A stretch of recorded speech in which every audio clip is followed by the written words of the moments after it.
भारत शासन अधिनियम 1947 क्या है? लैप्स ऑफ पैरामाउसी का प्रावधान क्या है? नवाब जूनागढ़ को पाकिस्तान में मिलाना क्यों चाहते थे? ढेबर कौन था और ये आम लोगों के बीच इतना पॉपुलर क्यों थे? क्या वजह था कि सरदार पटेल को सैन्य कार्रवाई टालने की जरूरत पड़ी?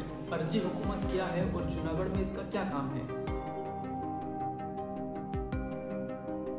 15 अगस्त 1947 का वो दिन जब सारा देश आज़ादी के जश्न में झूम रहा था।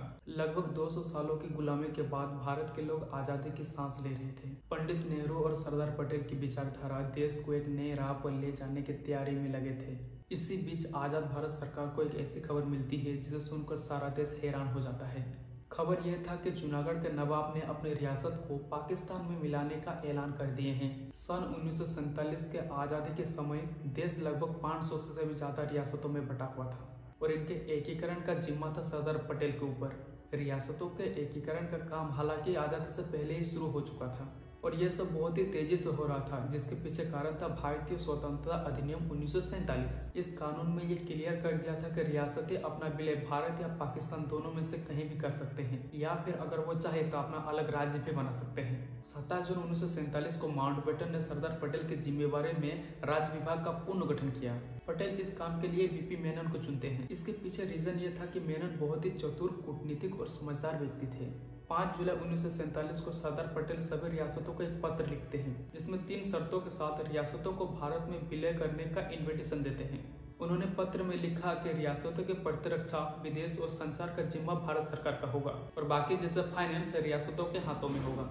उधर माउंटबेटन ने भी सभी रियासतों के राजाओं को यह क्लियर कर दिया था कि आप लोग आज़ादी के सपने ना देखें, या तो आप लोगों को पाकिस्तान के साथ रहना है या फिर भारत के साथ रहना है। हालांकि भारत शासन अधिनियम 1947 में ये बात भी कही गई थी कि रियासतें अगर चाहे तो अपना अलग राज्य भी बना सकते हैं, लेकिन कल दिन अगर राज्य पे कोई विपत्ति आए तो उसे बचाने के लिए ब्रिटेन की महारानी नहीं आएगी, क्योंकि भारतीय स्वतंत्रता अधिनियम 1947 के साथ लैप्स ऑफ पैरामाउसी का प्रावधान भी लाया गया था। लैप्स ऑफ पैरामाउसी एक ऐसा प्रावधान था जिसने रियासतों को ऊपर ब्रिटिश गवर्नमेंट के अधिकार को समाप्त कर दिया था। इसी नियम का सहारा लेते हुए जूनागढ़ के नवाब 14 अगस्त 1947 को ये ऐलान करते हैं कि वे अपने राज्य का विलय पाकिस्तान के साथ करेंगे। जिन्ना और मुस्लिम लीग के इशारों पर जूनागढ़ के दीवान अल्लाह बख्श को हटाकर शाहनवाज भुट्टो को वहाँ का दीवान बनाया जाता है। ये वही शाहनवाज भुट्टो होते हैं जिसकी पोती बेंजरी भुट्टो आगे चलकर पाकिस्तान की पहली महिला प्रधानमंत्री बनती है और ठीक इसके 1 महीने बाद पाकिस्तान भी जूनागढ़ को पाकिस्तान में मिलाने के प्रस्ताव को एक्सेप्ट कर लेते हैं।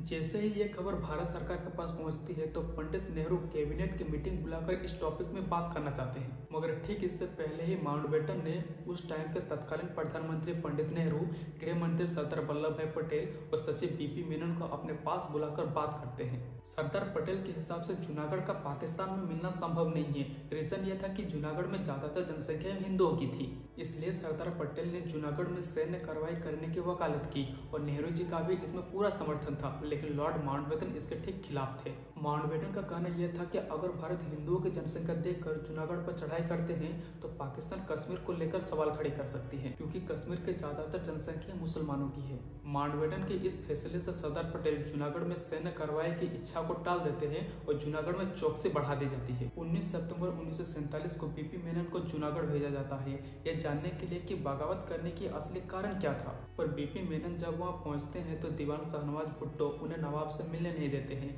और कहते हैं कि नवाब अभी बीमार है और किसी से मिलने की हालत में नहीं है। बीपी मेनन समझ चुके थे कि बगावत करने के असली कारण ये दीवान ही है। कुछ इतिहासकार बताते हैं कि बीपी मेनन चलते चलते कठोरता से दीवान से ये कहते हैं कि अगर नवाब ने इस फैसले पर विचार नहीं किए तो उनका खात्मा तय है। लेखक एस वी झा ने अपनी किताब जूनागढ़ के नवाबी शासन के अंत में ये लिखते हैं कि नवाब को उनके दीवान भुट्टो ने ही भड़का रखा था।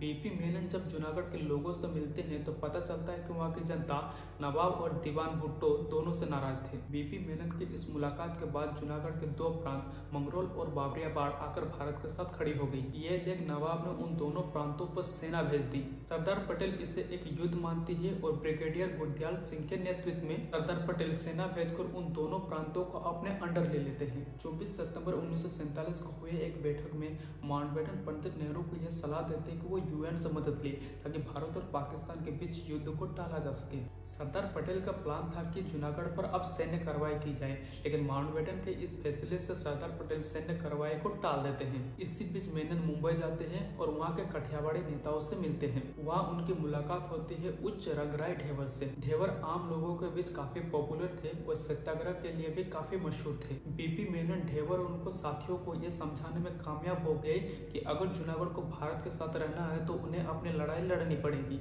इसके बाद ढेबर कई बार जूनागढ़ के नवाब से मिले, लेकिन नवाब अपना फैसला बदलने के लिए कतई तैयार नहीं थे। अंत में ढेबर कठियावाड़ी नेताओं के साथ श्यामल दास गांधी के नेतृत्व में अर्जी हुकूमत की सरकार बनाकर जूनागढ़ की चढ़ाई चढ़ते हैं और नवाब के खिलाफ एक मोर्चा खोलते हैं। अर्जी हुकूमत एक ऐसा डिसीजन था जो टेम्पोररी गवर्नमेंट के द्वारा लिया गया फैसला जो कुछ ही समय के लिए मान्य होगा। जल्द ही अर्जी हुकूमत वहाँ के जनता को समझाने में ये कामयाब हो जाते हैं कि जूनागढ़ के नवाब के पास जो पावर था वो पावर अब अर्जी हुकूमत के पास है। अर्जी हुकूमत की सरकार जैसे ही जूनागढ़ में एंट्री करते हैं वहाँ के नवाब डर जाते हैं। नवाब मान चुके थे कि उनका बचना अब संभव नहीं है। आनंद फानन में नवाब अपना सोना चांदी लेकर कराची भाग जाते हैं। कहा जाता है कि नवाब को कुत्तों से बड़ा प्रेम था। कहा जाता है कि जब नवाब जूनागढ़ से कराची भागते हैं तो वे अपने साथ अपने कुत्तों को ले जाते हैं, लेकिन अपने बीवी और अपने बच्चों को जूनागढ़ में छोड़ जाते हैं। नवाब के कराची भाग जाने के बाद जूनागढ़ की सारी जिम्मेदारी अब नवाब भुट्टो पर आ गई थी। दीवान भुट्टो अर्जी हुकूमत को रोकने और जनता के विरोध को दबाने के लिए police commissioner MD Hussain Naqvi की हेल्प लेते हैं और जनता की आवाज को दबाने के लिए अपना पूरा बल लगाते हैं। भुट्टो समझ चुके थे कि इतना सब करने के बाद हिंदुस्तान में रहना उसके लिए खैर नहीं है, इसलिए उन्होंने जिन्ना से मदद मांगी और जिन्ना भी इससे मुंह फेर लेते हैं। अंजाम यह होता है कि लास्ट में सवनाज भुट्टो हार मान लेते हैं और अर्जी हुकूमत के सामने अपने घुटने टेक देते हैं और इसी तरह 9 नवंबर 1947 को जूनागढ़ का भारत में विलय हो जाता है। और इस बीच भारत की सैन्य कार्रवाई से माउंटबेटन नाराज हो जाते हैं। माउंटबेटन की नाराजगी को दूर करने के लिए सरदार पटेल जूनागढ़ में एक जनमत संग्रह भी कराते हैं, जिसमें जूनागढ़ के जनता ये खुद फैसला लेते हैं कि उन्हें भारत के साथ रहना है। 20 फरवरी 1948 को हुए इस जनमत संग्रह में 1,90,870 लोगों ने भारत के साथ रहने की इच्छा जताई, जबकि पाकिस्तान के लिए केवल 91 लोगों ने वोट किए और इस तरह जूनागढ़ का भारत में विलय संपूर्ण होता है। उम्मीद करता हूँ कि आप लोगों को आज का ये टॉपिक अच्छा लगा हो। फिर मिलते हैं किसी एक नए टॉपिक के साथ, तब तक के लिए जय हिंद।